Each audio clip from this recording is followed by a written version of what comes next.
Hujan es terjadi di Bener Meriah Redelok. Fenomena hujan es dilaporkan terjadi di sejumlah wilayah dalam Kecamatan Wih Pesam, Kabupaten Bener Meriah, Selasa sore, tanggal 30 Juni tahun 2020.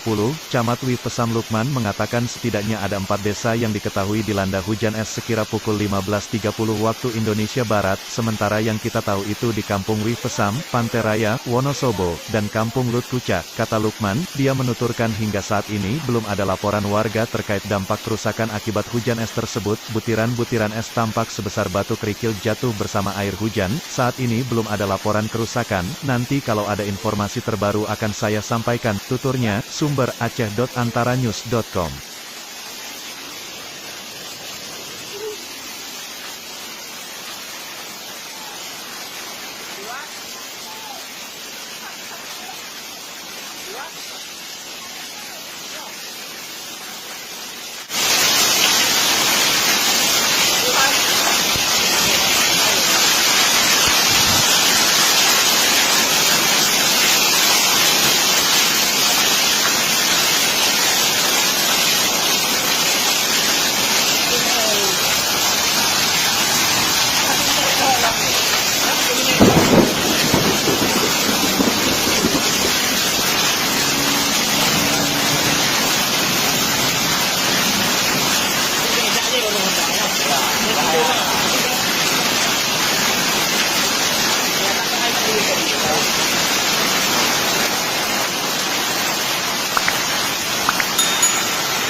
Rekam gitu.